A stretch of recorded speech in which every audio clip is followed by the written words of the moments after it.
you are doing dry January or perhaps considering joining this month, our next guest has tips to help you achieve that goal. So joining me today is Nicole Dossi, the Executive Director of PreventEd.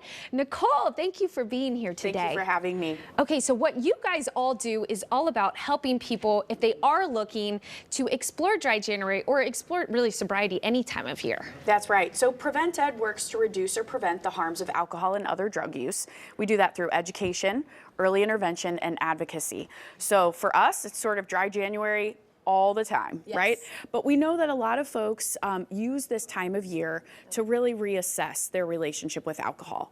And some people do it as a way to lose weight or to maybe improve their skin tone. But for other people, they're really looking at some of the consequences that are happening as a result of alcohol. And they're using this time as a chance to sort of get on a healthier path. Notice that I didn't say right or wrong or good or bad, right? Because we're not the moral police. Yes.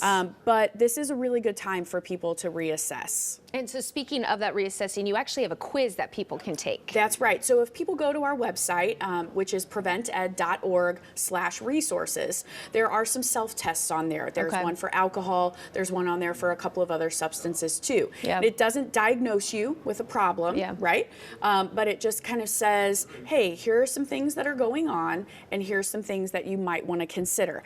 And if you do want to stop drinking or to cut it back, we're here to help, right? So we have counselors that are available. We meet with teenagers and their families if maybe a teenager is starting to experience some challenges with substances. But we can help folks kind of do what they want to do to make this the best 2024 ever for them. Of course, because it can be a difficult conversation. And I was telling you, I didn't really want to beat around the bush. Like at the end of the day, alcohol isn't good for you, right? It's not coming with benefits. And it can be so romanticized in society. I've had my own sort of path where I was doing it one drink once a month. And then slowly you just kind of realize like, man, it really adds nothing. Yeah. It really adds nothing. There used to be studies that say, one drink of alcohol a day is good for your heart. I mean, really the science is changing on that. And so whether you call it, sober or not drinking, or you're a mindful drinker, or you're sober curious, I mean, there's a million different names. It's become a little bit trendy, which on our, for our standpoint, it's not a bad thing.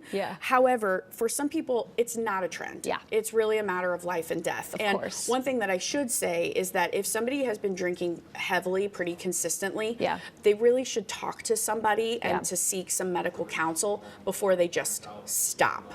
Because that can really sort of set your body and your brain a little bit afire. So we appreciate the trend and the movement, but really just wanting to nail the point that for some people it's really a matter of life and death. Of course, and so this is an opportunity to evaluate, sticking to dry January. All that information about PreventEd is right there on your screen. Thank you so much, Nicole, for joining us today. Thank you so much. And we'll be right back.